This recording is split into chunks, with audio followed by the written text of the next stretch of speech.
Hey, it's Robert Clickybeard, the host of the Commercial Landscaper podcast. These podcasts challenge you to grow as a leader, to stretch yourself beyond your comfort zone, and to 10x your company. I really encourage you to enjoy the show, share it with teammates, fellow business owners, and subscribe. That helps us grow our community.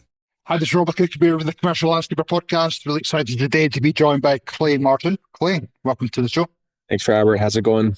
Good. And you? Awesome. Cool. So we're recording this. This is just early parts of July 2025. It's hot outside. Yes. Landscape companies are somewhat behind the busy season. They should be into a steady flow by now. Yeah, you would hope so. So tell me a little bit about your background in the industry. I grew up in Kentucky, then moved to Ohio, and my brother kind of got me into the landscape industry. I know Andrew was a guest on your podcast, so he's kind of the one that got me into landscaping in the summers and high school and college, and he eventually got me an internship in San Diego with Valley Crest. I enjoyed that. I always honestly thought that I would work directly for a landscape company as a career, like not just high school and college, but I chose the Peace Corps route and got really involved with Spanish and Hispanic people. So I kind of utilized my passion for landscaping, my passion for Spanish, and ended up getting in the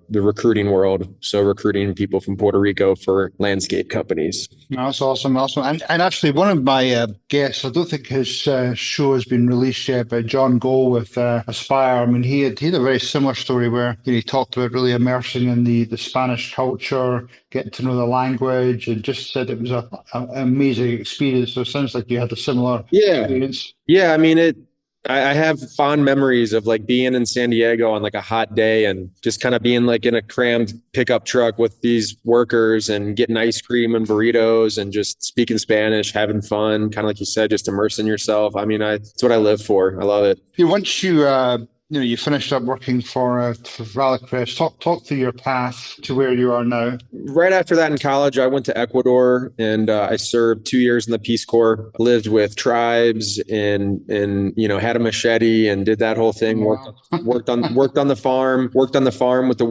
the indigenous people and helped them with kind of like fertilizer and gardening and tourism, stuff like that. I liked the Peace Corps so much, I ended up signing up and doing it again and went to Panama for 2 years.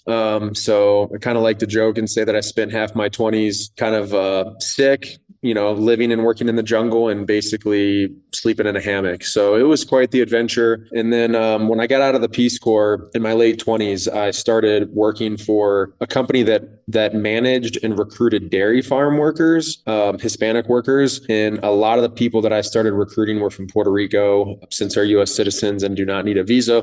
It was kind of a good fit for me, with the whole Spanish thing. And I was able to kind of, again, take my experience from Peace Corps to immerse myself kind of with these farm workers, gain their trust, and start recruiting people from Puerto Rico for farms, and then eventually started my own business doing that. What do you feel? I mean, obviously, you're living with some of these Hispanic workers and down to all these different countries down in South America. What did you learn from that experience? Because you obviously really did learn from, if you're sleeping on hammocks and in their camps, I mean, you're Yeah. You're in deep with them. Sure. Yeah. I mean, I think it just all comes down to respect, just doing the same thing, that I'm not any better than them. They're not any better than me. And we're all humans and just trying to coexist and collaborate and work together, learn from each other. I taught them things, they teach me things. And by, giving respect, you earn respect. And I think that's what it all really came down to, just spending quality time, and really,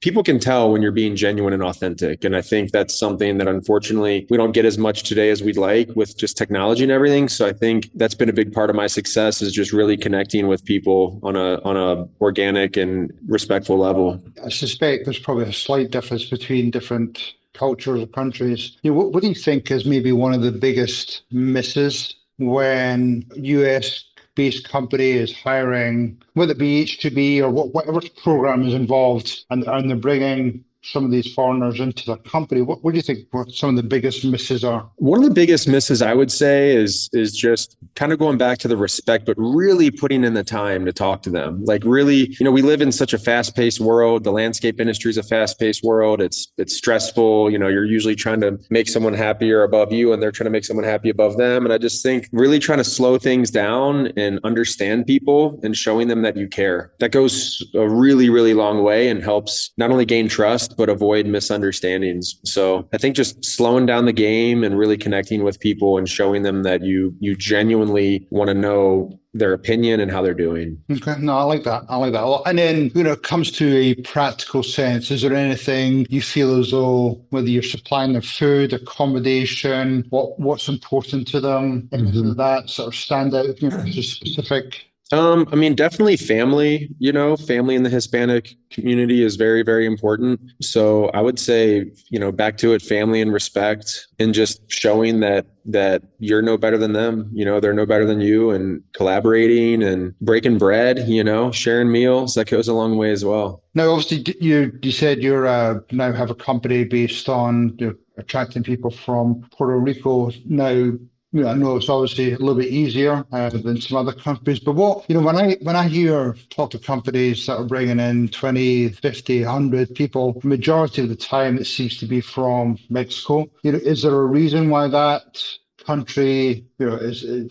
there's a heavy dependency, or is it just because it's closer, or what's pushing people off to maybe going further south? Sure. So I think a lot of landscape companies are just so used to the H-2B program, and most of the H-2B workers, I believe, do come from Mexico, and it's a visa program, and I just think that's kind of what everyone knows. That's kind of what everyone understands. That's why I decided to do something completely different and recruit U.S. citizens from Puerto Rico that don't need a visa. So. Right. That's the biggest difference, and I don't think a lot of people have recognized that. And there's a lot of talent in Puerto Rico that has experience and wants more experience to work in landscaping on the mainland. Any sort of differences between your talent pool within Puerto Rico compared to somewhere like Mexico or Guatemala or whatever? Yeah, I think, the biggest difference is because they're U.S. citizens, they are able to leave. Typically, an H-2B worker is kind of tied to a specific company because of their visa. But with recruiting from Puerto Rico, there are no visas. And so these workers can come and go as they want. And so that's why I'm always looking for companies that really know how to treat people well and are really willing to put in the work to make them happy so they do stay. Because typically, in my experience and my research, H-2B workers, it's like if they come work here, they're working for one company and that's it. They don't really have another option. They can't do it. They legally are tied to that one company. So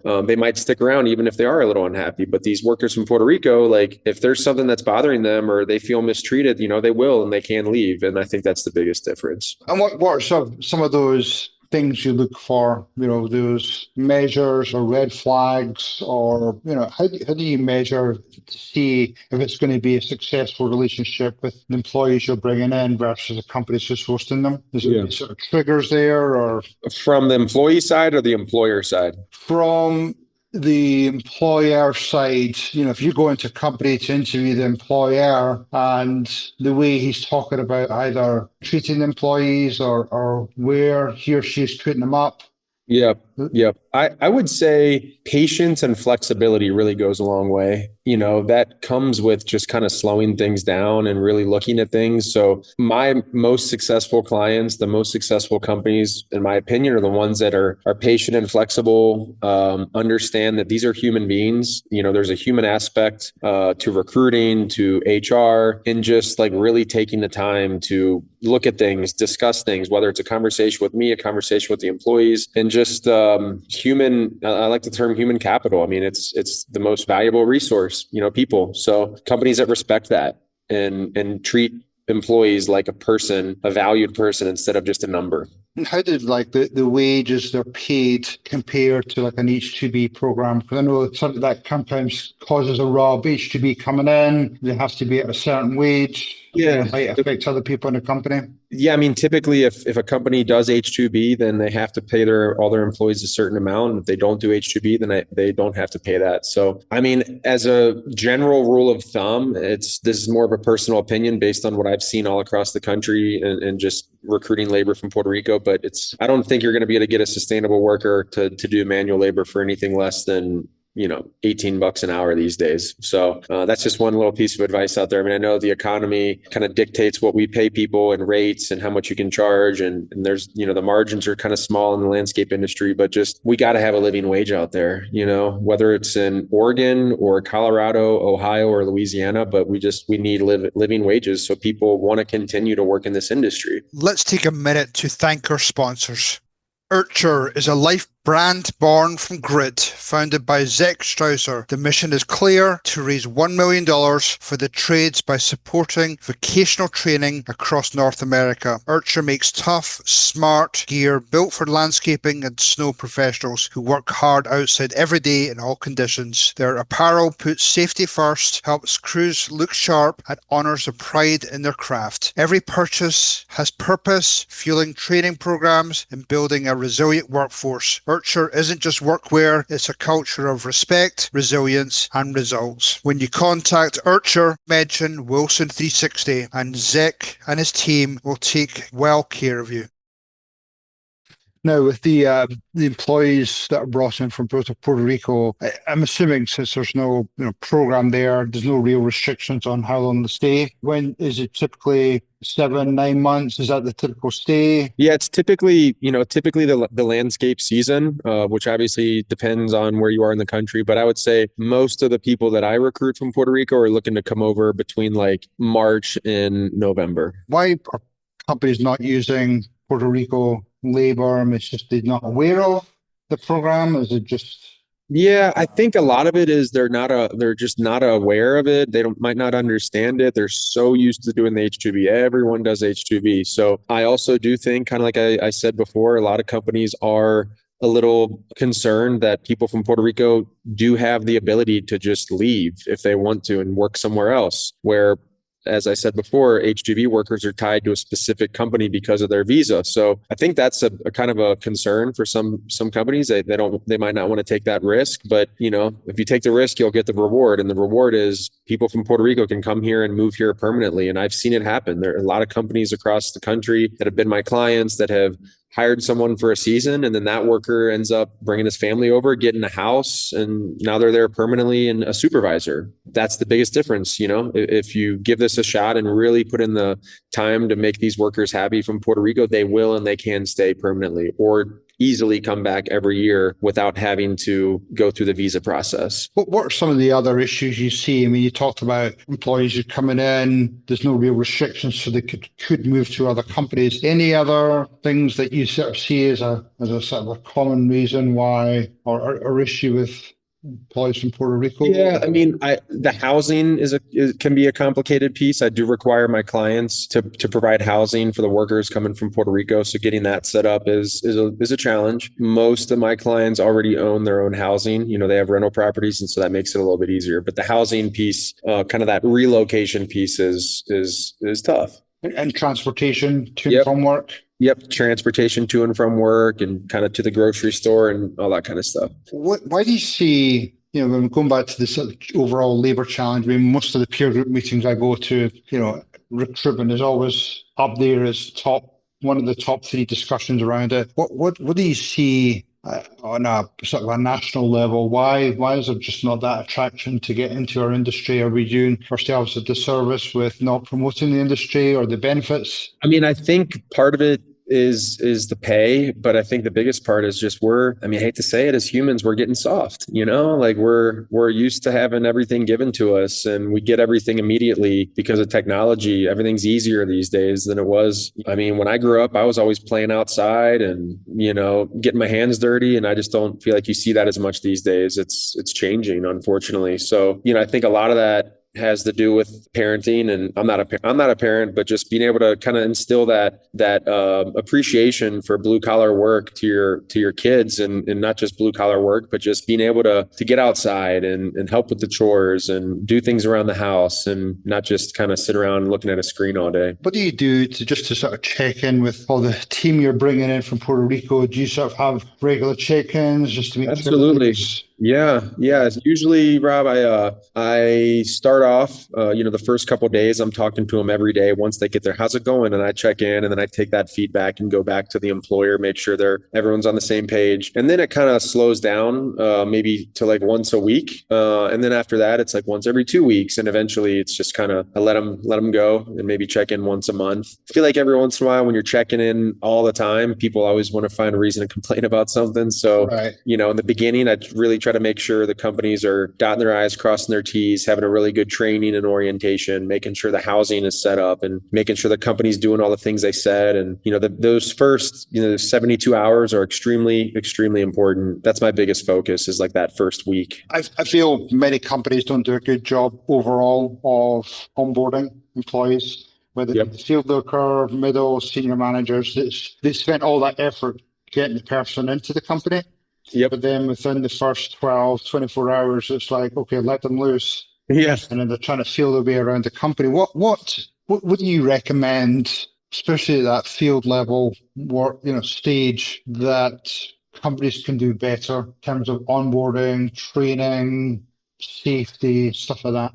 Probably doing all of those things you mentioned longer and just ongoing, not thinking as much about the dollars, just thinking about efficiency. And, that comes from a really, really solid day of training and orientation, not throwing someone out in the field in the first day, maybe even 2 days, giving them that thorough orientation in the office, and getting them confident and prepped to understand everything involved in the company, from safety, how to use tools, and then also their paychecks and deductions and all that kind of stuff. Let's just touch real quickly on more of that middle senior managers. Through your involvement with the landscape industry, what do you see in terms of either level of managers in place and being the ones being more successful? Definitely ones that are bilingual. I think, Right. if you become bilingual, I mean, there's an industry where you got to be bilingual. I know that's something that my brother Andrew talked about, as a business owner. He's bilingual. He talks and communicates with all of his workers in Spanish. So I think that's one thing. And then also just having a good heart. I mean, that sounds very cliche, but just understanding that everyone is human. Everyone has needs. Everyone has a family. Just kind of being treated the way, treating other people the way you want to be treated. I know that sounds kind of cliche, but that would be just one of my biggest pieces of advice. How about things like either English lessons or even resources like access to lawyers or attorneys to maybe help with sort of trying to make some of these workers more permanent, or bring other family members in? How do you see that play out? I mean, I think that's great. I mean, anything you can do to be more involved. I mean, these are everything you just mentioned are unique techniques to maintain employees and have sustainability. And I think having someone that's their job is specifically kind of to do those things, if you can afford it and as a position to do it. I mean, not just a recruiter, not just payroll, but someone's job. I read a book a couple years ago called The Dream Catcher. It's an HR book. It's a true story. And basically a company created a position, and that person's job was basically to kind of help the employees with aspects of their life that didn't have to do with the exact task that they were doing. So like if one employee said, "Hey, I want to take my kids to Disneyland. I don't know how I'm going to do that." Then they would say, "Okay, well, first I'll help you research a budget and research how much it costs. And we're going to set a payment plan." And that's just one example, but teaching it's like a value added thing, having a position or someone with duties to help do like value added for your employees where they really appreciate that extra help.